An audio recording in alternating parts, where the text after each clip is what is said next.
systém řízení palby třetí generace, zařízení pro automatické sledování cíle, termovizní kameru nové generace.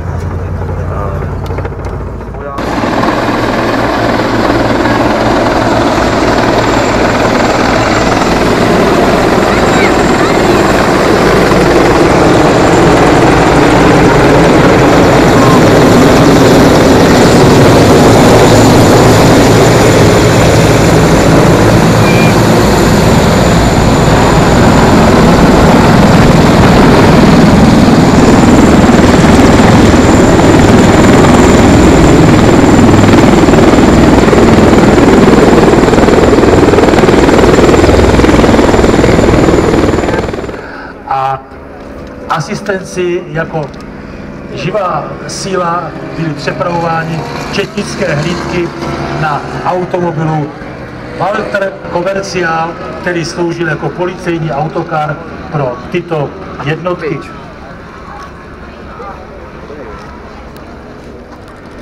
Tak, vidíte, SE5 ostřeluje nepřátelské letiště. Ale.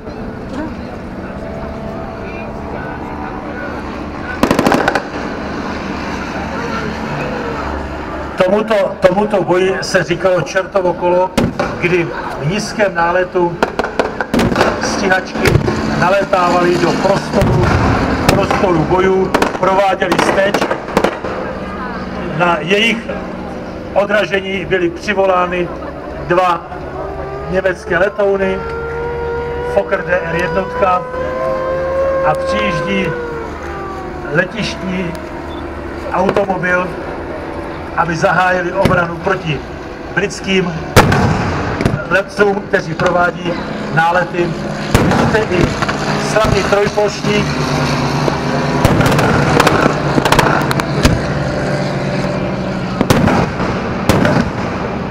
A teď si vychutnejte, nebudu vás rušit komentářem, vychutnejte si boje, jak to na té západní frontě v roce 1914 až 18 vypadalo.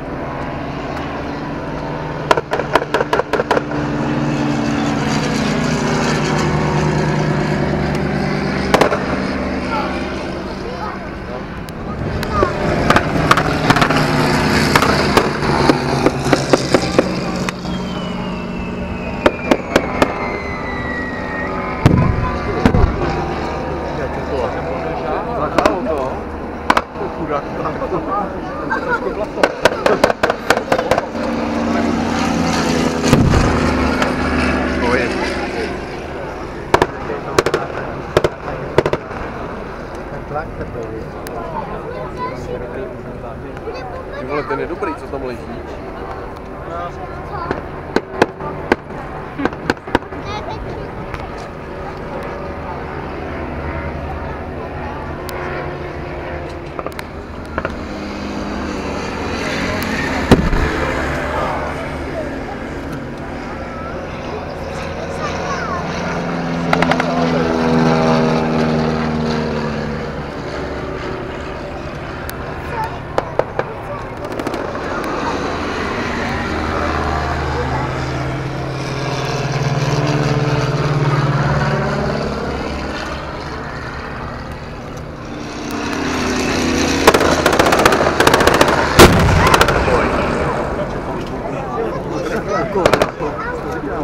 Já taky čuji po letadle. Ale mám tam. Jak vidíte? Já jo. Jak vidíte? Podívej. Tam mám všechno.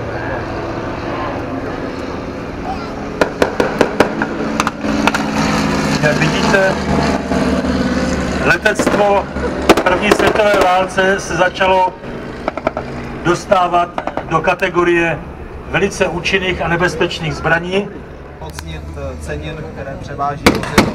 Policisté stačili ještě před tím, než byli zneškodněni, odeslat signál nouze.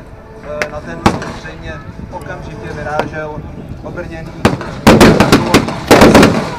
strany zásahové jednotky. Jménovi za taktiku. Výbuchy, které jste slyšeli, měly na starosti zásahově T1, které používá zásahová jednotka. Členové zásahové jednotky teď kryti balíčkovým štítem snaží se zneškodnit právě zmíněné.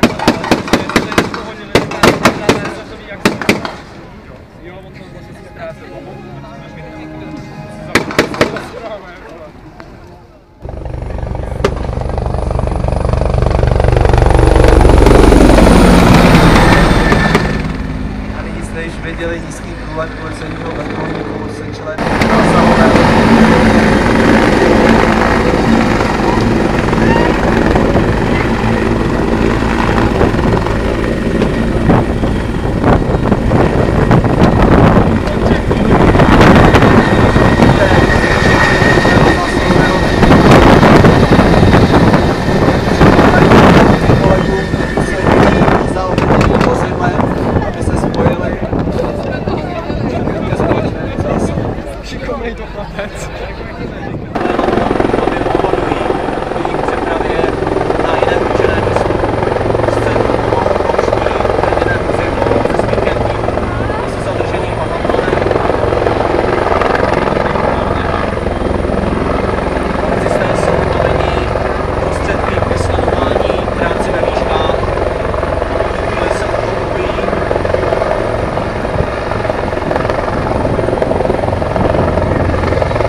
Velitele rotního úkolového uskupení a ten letouny přímo navádí.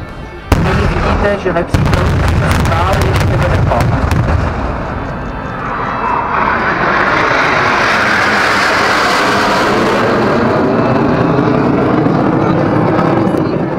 Nyní si velitel jednotky vyžádává leteckou podporu k tomu, aby mohl ovládnout objekt mostu. Jak jsem již zmínil, tento most by ve skutečnosti se nacházel protiútok rozvíjet dál. Můžeme sledovat sesednutou pěchotu a vidíme, že vozidla své zbraňové systémy namířily do prostoru, odkud očekávají protiútok.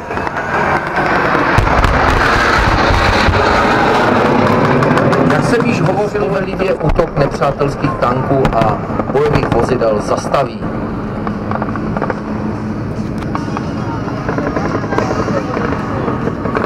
Právě můžeme vidět, že útok nepřítele byl zastaven, některá jeho vozidla byla zasažena a hoří.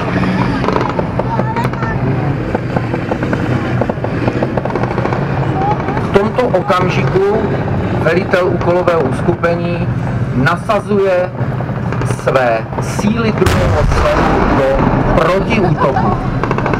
Do protiútoku nasazuje tanky a bojová vozidla pěchoty.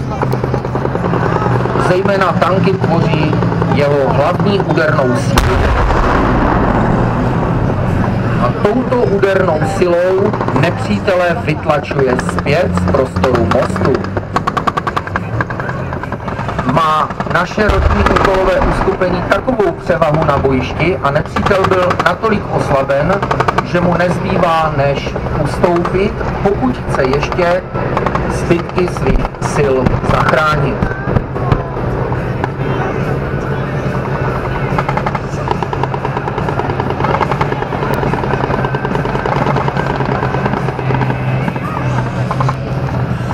Vidíte, že bitevní vrtulníky provádějí opakovanou steč a zároveň nám přední linii obrany v druhém sledu přejíždějí veškeré jednotky rotního úkolového uskupení, které jsou vyčleněné k pronásledování nepřítele a jeho zničení.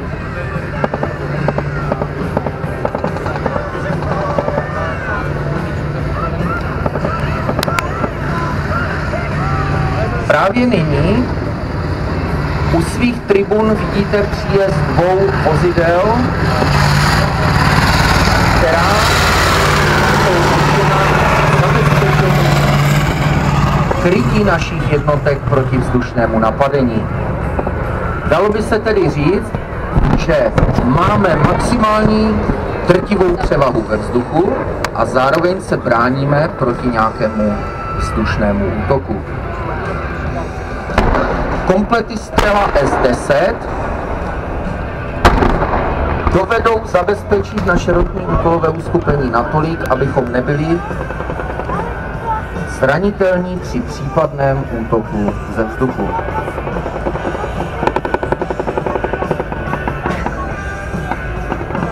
Vzhledem k tomu, že výsadkáři svojí urputnou obranou dokázali most udržet pro nasazení druhého sledu, vidíme, že tanky a bojová vozidla pěchoty klíčový most přecházejí, překonávají vodní tok a za vodním tokem se rozvíjejí do linie a potlačují nepřítele z našeho území. Díky koordinaci všech složek je zatím plán velitele 1. rotního úkolového uskupení 100% úspěšný. Jak můžete vidět, těžce zraněný voják je již naložen do evakuace.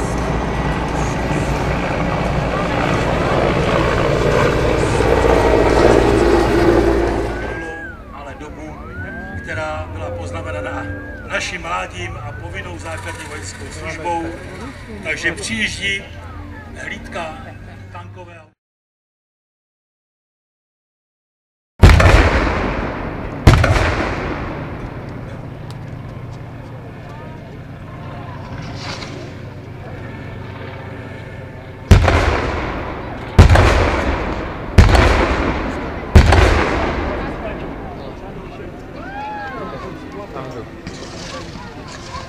A dámy a pánové, pohled nahoru, výsadkáři jsou vysazeni z letadla.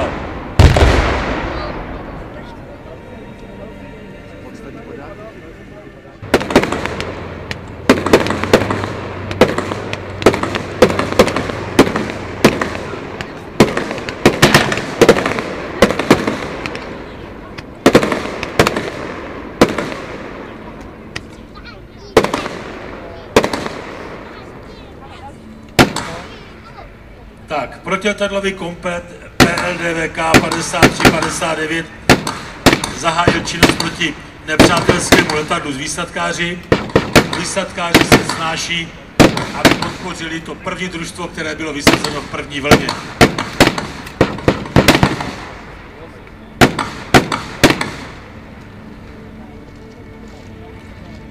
Řízený záložními vojáky. Zdravotníci odnášejí raněného ze zasaženého BRDM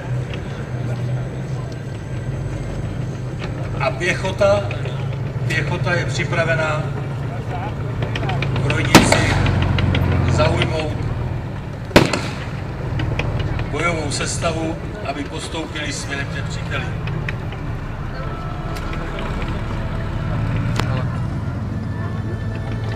Tak, tamhle z prostoru nám vyjíždí další záložácká T-34. To tomu patří. Letadlo podající. Jak vidíte, na obloze letí zasažené výsadkové letadlo a jediný pilot, který se zachránil, se snáší na padáku jako solo.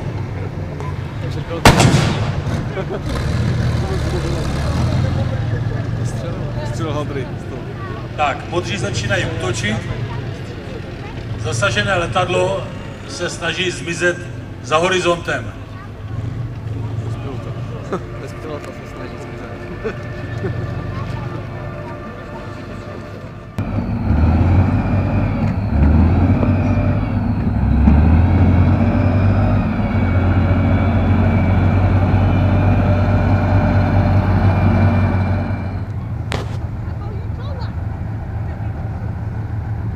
To by nechtěl